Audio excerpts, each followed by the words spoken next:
Hello guys, what's up? Here on my channel. I'm back with another video, and today is a very special video because I'm doing my first ever podcast, and I got a very special guest. Introducing, we've got Seb. How you doing, mate? Yeah, not bad. Thanks for having me on. Obviously, I'm still really gutted about the other night. I just think it's been a Yeah, we're gonna. dreadful January Yeah, for Arsenal, but hopefully we can get back to winning ways tomorrow because we need to. yeah. Well, of course, we're gonna go over that about the Liverpool game. Of course, Burnley coming up tomorrow, and yeah, I think let's just start off, guys. So yeah, if you guys make sure to smash that button. Also, where can they find you, Seb? It's on. You got an Instagram page, don't you? With Talk Arsenal in it on your Instagram. Yeah, Talk Arsenal FC, 18.9k followers. So yeah, I post things all things Arsenal every day on there, and I also appear regularly on the Arsenal Lounge and do weekly articles. So make sure you give a subscription to that. Yeah. All right. So yeah, we're gonna start things off then about the Liverpool game. Of course, Arsenal getting knocked out of the Carabao Cup semi-finals. The start off by just talking about the first leg. What was your thoughts going into the game? Were you nervous going into that first leg, or were you quite confident? Well, from the first leg or going into the first leg, going into the second leg? Yeah. So going into the first leg, just before the game, of the first leg, was you confident or? Yeah, I was actually feeling very confident that we would actually win that game because you think about it. First of all, it's at the Emirates, and we're usually good at home. Even against them, we're usually good at home, apart from not the last two. And with their absences, no Mane, no Salah, Alisson not even in goal, Oxlade-Chamberlain out, Thiago out. Yeah. They had enough players missing, and we had key players coming back, but in the first 10 minutes, it was actually looking really promising. And then after that, it just gone. It was just so flat, and we just didn't seem to want it. And that is a really frustrating thing, is that what it could have been. And I honestly thought that was a perfect time to play Liverpool. I said we couldn't call them at a better time. But what did they go and do? They go and put in a terrible performance. It's flat. You know what? I just thought, going back to that first leg, I thought we played so well, getting a 0-0 draw down to 10 men, right? It was a totally different side. Well, actually, from us, we played pretty. Was it the same team? I'm pretty sure it was like a similar team. Well, not quite. There was no and no Tommy Ashley, but it was similar. And of course, Liverpool, like you said, they had no Alisson in goal. They had to play there. Who was in goal? It's Keller, weren't it, for them? We didn't even test him. Yeah, we didn't even test him. I think we had that Lacazette chance, which he just blasted over the bar or whatever. But apart from that, I can't really remember any. We just looked flat, mate. We looked dead, and obviously, I mean, talk to me about the defending for both goals. To be honest, the first one for Diego Jota. What do you think about that? Shocking. To be honest with you, is because no one made a tackle. We just allowed him to go right through us, and then in. I even thought, I can't necessarily blame Ramsdale for that, because if it's a deflection, they are hard to save. But why wasn't anyone stopping him going through? He went through Tommy Ashley, he went through Ben White. I'm sorry, but that's completely preventable. And of course, the second goal was well, it has to be checked by VAR, didn't it? Because it was apparently was it offside? But it wasn't offside, was it? What do you think? I don't think it was. I don't think he was offside. When I watched it back on the replays, I think it was the right decision. Again, Ben White, what's he doing? Yeah, what's he doing? You can't be laughing. Don't be laughing at Minamino for that miss last week, and then this week you go and do the same thing. Wait until the tie is done, or if it's done, then you can laugh. Because what did you do then? Obviously, now we've literally only got the season, the Premier League season. We've got no European football, of course. We're not like the FA Cup in the third round, Nottingham Forest. Carabao Cup now, we're not in that. So, do you think we should go for top four now? I think that's the only thing we can do, ain't it? Well, we've got to. We've got no other choice. But at the same time, what really annoys me is that we clearly weren't ready for January, weren't prepared, because they knew AFCON was coming. And the COVID rates were constantly going up. They've been going up since November.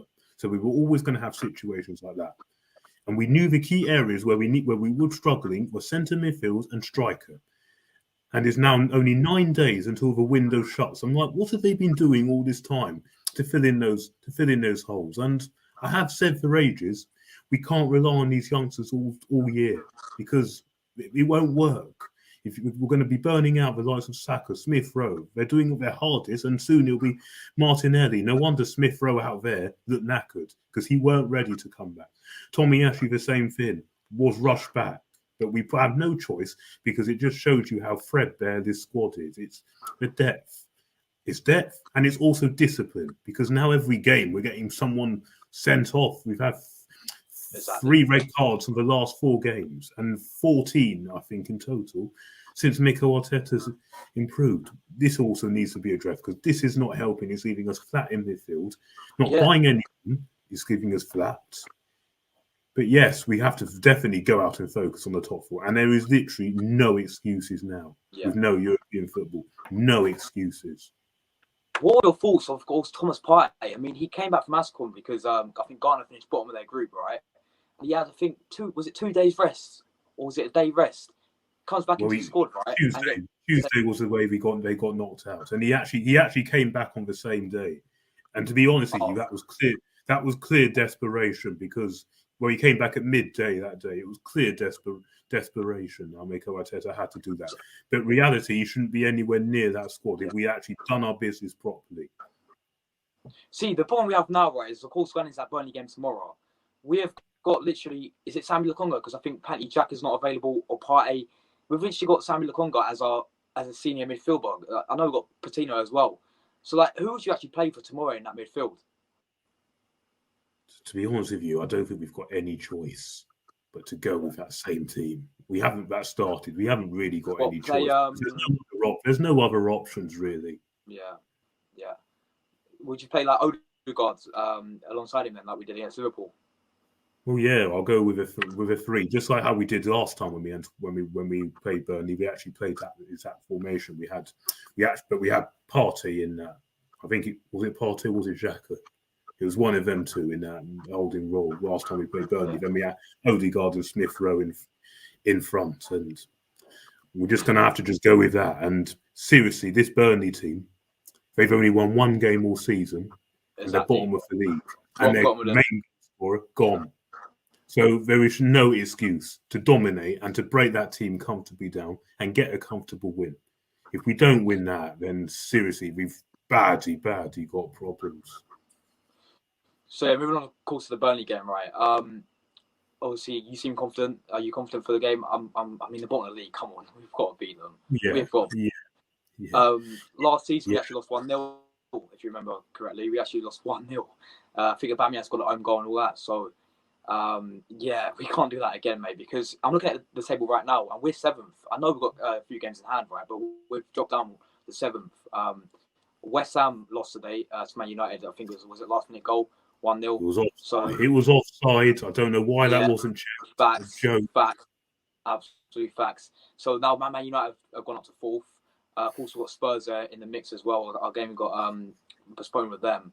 So yeah, it's literally a must-win game tomorrow. Even if we draw, it's not good enough at all for bottom of the league Burnley side. Not good enough. Draw is like a defeat. We have to win. No excuses. Yeah. We're at home as well. So at home at the Emirates against Burnley. As you said, they've only won 1 game this season. They've got Maxwell Cornet, one of their star players. He's at AFCON, so we've got it's no excuse if we even draw this game, to be honest. Absolutely. What would be your score prediction? I said 2-0 to Arsenal. Yeah, I'll go with exactly that. I go with 2-0. There's no 2-0. No excuse whatsoever. And obviously, what would be your lineup for that game? Would it be the same as Liverpool? We haven't really got much of a choice, to be very honest. Yeah. We're gonna have to, because I honestly don't see who else would come in. Because also think about it: when we play Forest in the cup, other players have their opportunities to come in and didn't cover themselves in any glory whatsoever, apart from Leno in goal. Exactly. So no, I don't think we can change. And who else is? I don't know who else there is really that we can bring in, because the depth is just so poor. I certainly wouldn't bring in Nketiah. No chance. No way. Yeah, no way. Obviously, I wouldn't change that back line either. No. Yeah. That's when it's happening tomorrow, mate. But are you going to be at the game tomorrow? I know you're going to. Are you be at the game? Yeah. Yeah. So obviously, I hope you enjoy it, and hopefully we actually win. Because mate, could you imagine if we lose to Burnley? Could you imagine? It would be like pandemonium, because Oh, it really will. Bottom of the league, one win all season. Home game. I'm like, if there's not any better fixture to bounce back from a disappointing last few games, it's this game. Most people would say this game. Would say if there's not a better way. See, I'm looking at the fixtures now, and we've got after Burnley, we go to, I think, why is it 10th February? Is it international? Because next week is a 1 week break. Week after FA Cup. Week after that, we were actually meant to be playing Chelsea, but because we're anticipating the World Club Championship, it's going to be postponed. That's why. That bit's annoying. So we've got to wait till the 10th February after the Burnley game now to play a really tough game against Wolves. Right now 1 point behind us because I think did they win today? Was it 2-1 against Brentford today? Yeah. So away at the Molineux as well. It's going to be a really tough game, but we've got to make sure we've got to do Burnley first. Yeah, definitely. And looking at this second half of the season, these players now really have to, and we need reinforcements. And there's also this manager. Now it's really time to deliver, because they're all talking about new contract for this guy just to fend off interest from Man City. I'm like, can you at least wait until the end of the season to see where we're at, and then think about talking about new contracts? Because doing this early in the season, it's not helping anything. Because you've seen our running. We've got to play Wolves twice, like you've said, because our earlier game got postponed. We've got to go away to Chelsea. We've got to play Liverpool again at the Emirates. We've got to play Man United at the Emirates. We've got to play Spurs away. Spurs away. Yeah, and even games away at Villa and Palace. Yeah. They're not going to be easy. It's not easy at all, mate. And West Ham away as well. West Ham away, they're in the mix. So this team has to get their act together, and this manager has to get their act together, and we need signings. Because 100%. If we're going to get into the top four, we're going to have to win a lot of our remaining games, and we can all come up with this. Oh, there's going to be bumps on the road, or there's a process. But he's been in the job now for nearly 3 seasons. Yeah, and he was actually backed in the summer, and he is actually being backed now, so he can't use that as an excuse. Yes, he's got his own players. Exactly. He's got his own players now. Yeah. Yes, things have got better than last season and the season before. But to be honest with you, it couldn't have got any worse. And the fact also we're not in any Europe has helped. But now comes the time. Can these people still perform when the pressure is on? Because so far, I've not seen that they can. Because remember, we lost to a poor Man United, a poor Everton side. And now this week, when the pressure's on, when Liverpool have the main players missing, the pressure was on us. We can't deliver. And these are going to be the tests coming up, whether we can perform when the pressure is on. And this will honestly prove to me if this manager has changed, or if there is a mentality change or not. Because I hate to bring this up, but Tottenham, they've got a poor squad all around. Apart from Kane and Son, their team is nothing. But because they've got a top manager there, he's making the difference. Like the way they came back at Leicester. Yeah. They wouldn't have done that if it wasn't for Conte. And also, 95th minute, game was usually up. They picked the ball out from the net straight away.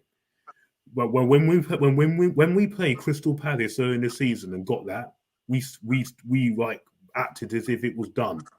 Fulham away last season. Remember when we got that draw at the last minute? Yeah, we can't be doing that. Exactly, and they didn't when it was 95. They still believed they could do that. We have to have that same type of mentality going forward as well. And also, this discipline has got to improve, because we can't keep getting players sent off every week, because the lack of depth is already an issue, but this year clearly ain't helping. No Partey, no Xhaka now. And that's pretty much our spine of the midfield gone, with El Nene as well at AFCON. And the bit that really baffles me, sorry to go on, I'm really sorry to go on. Sorry, mate, keep going. Why did we loan out Ainsley Maitland-Niles this early? I can understand them doing it because obviously they made promises in the summer when he wanted to go to Everton and Arsenal blocked it, and they made promises, all that. But they should have thought about this carefully, because they knew we had players missing, Partey and El Nene gone.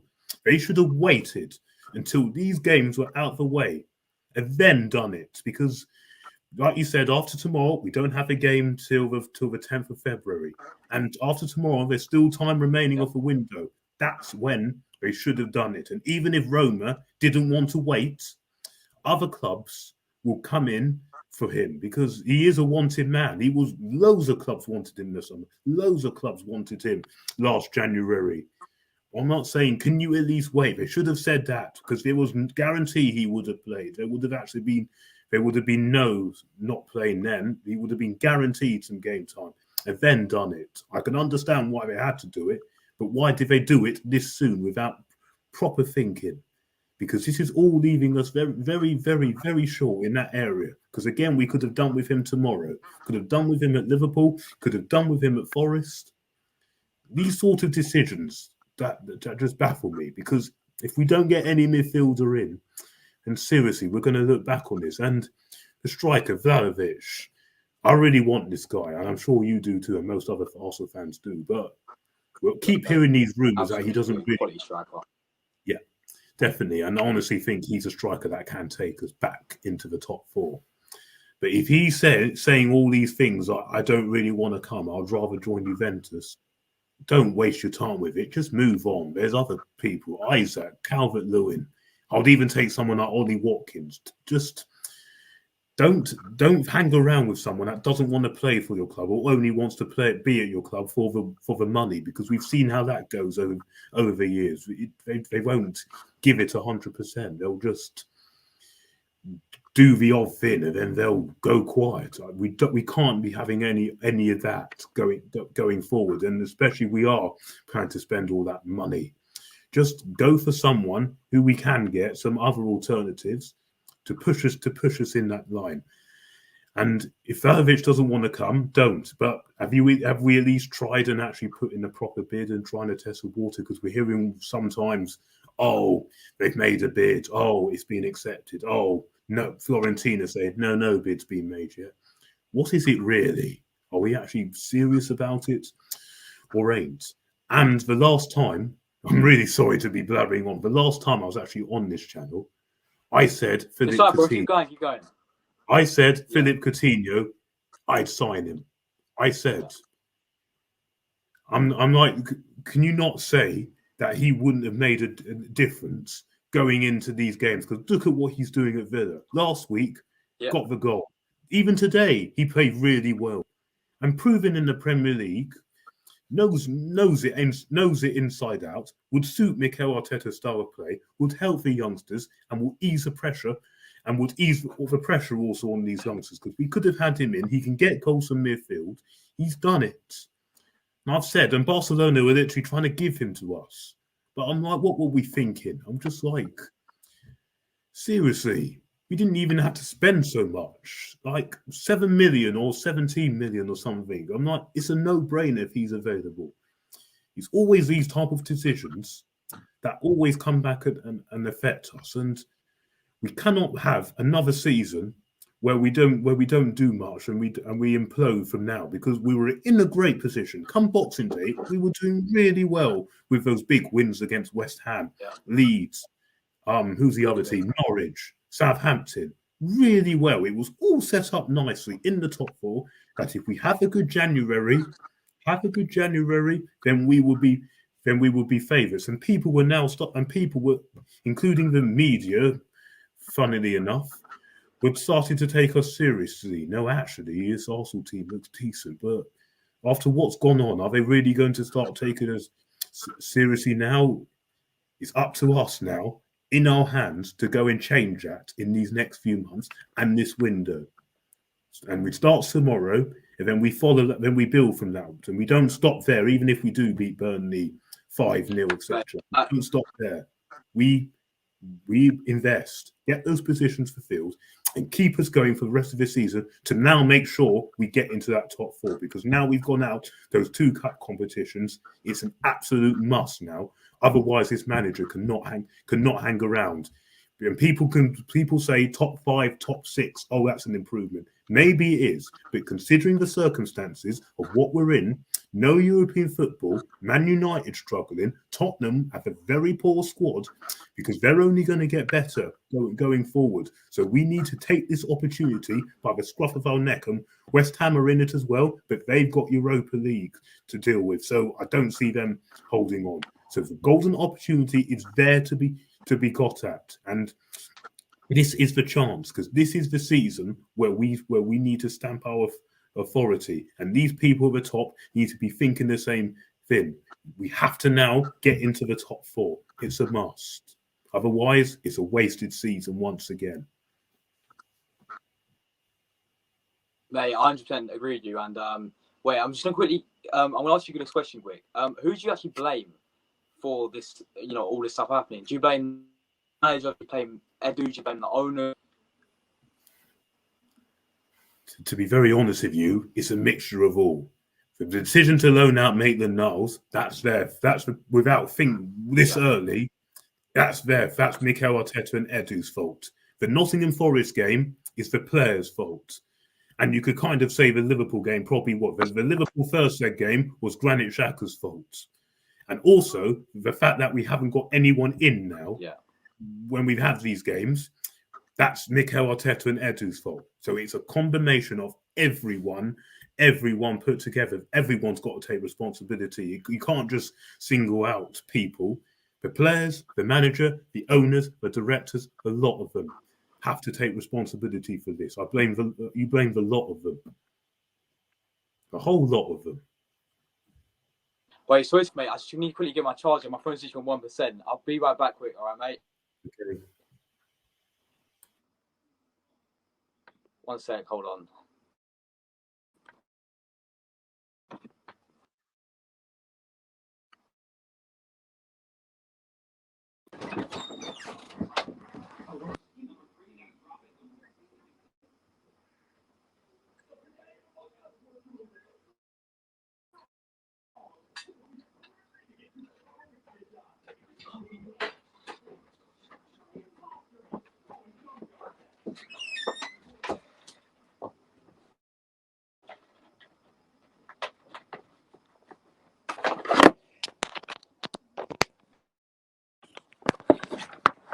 All right, 1 second. I'm back now, mate. Sorry. It's No my problem. phone, bloody phone. Oh, no. But yeah, so as you were saying, obviously, who did you blame for it? You said a mixture of all. Yeah, has to be. They all have to take responsibility because they've all played a part in this. A lot of them.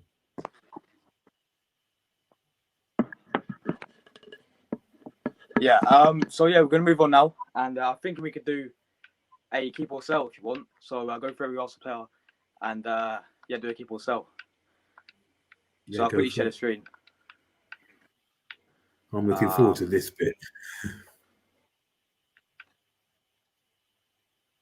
Yeah.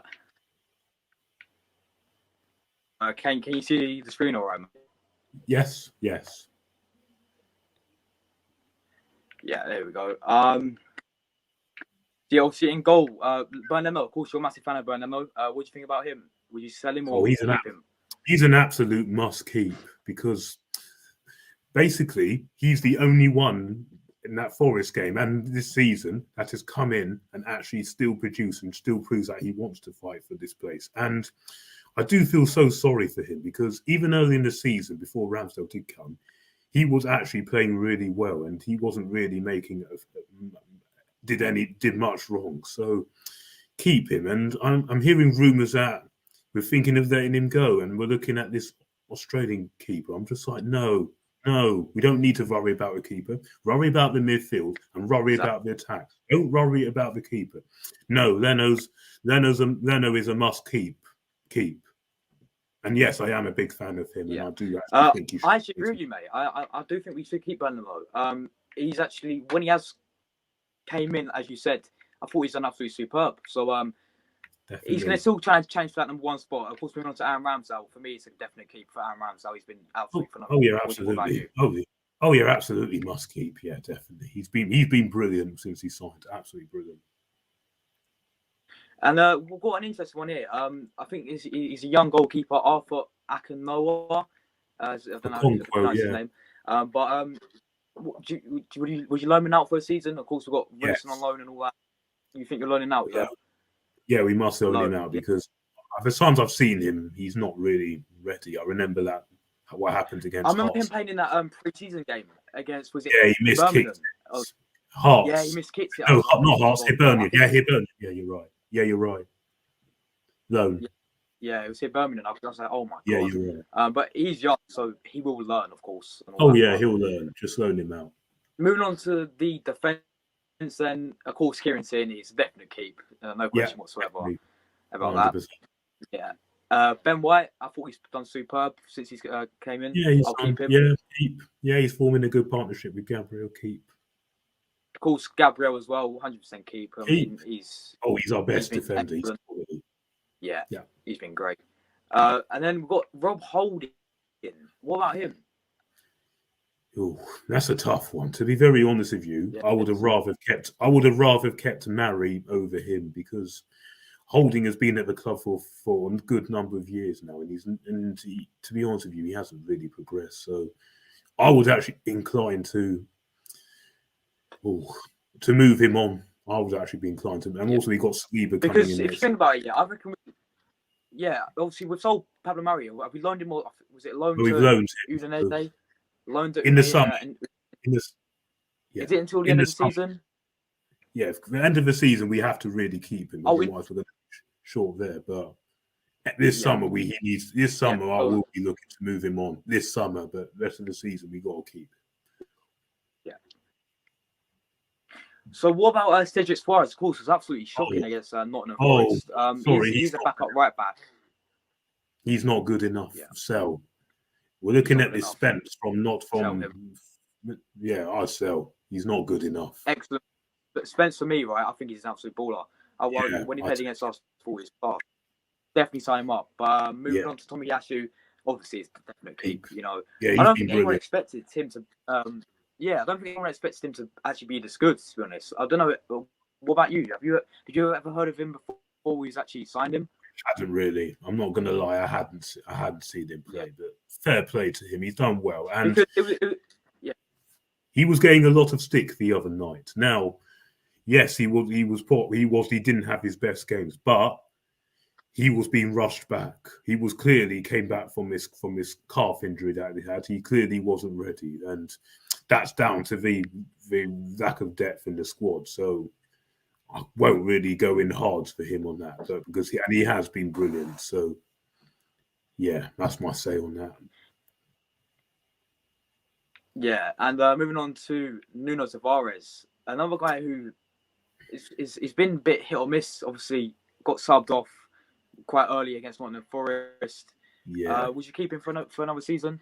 Yeah, I'll keep him for another season. To be fair, he's done all right. He's had a few clumsy moments, but no, I'll keep him for a bit longer. I don't buy the bullet on him just yet. Yeah. Obviously, we got rid of Kolasinac. Now he's gone to Marseille. Was that a loan? That's permanent. No, he's gone. Permanent. He's gone.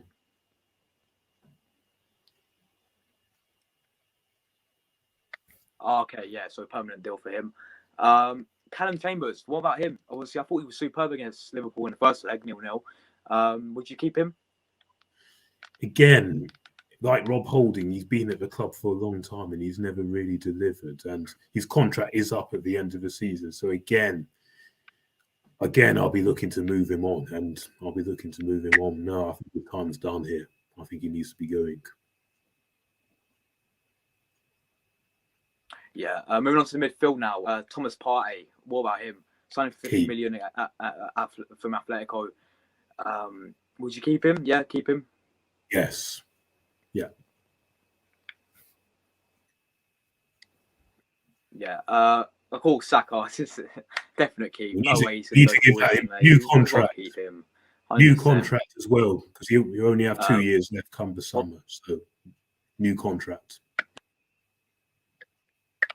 Yeah. Sorry. I would definitely keep Odegaard as well. Yes. Yeah, so would I. He's been good. He's been very good, actually. Smith. Keep. Growing up. Definitely keep. Yes, Odegaard.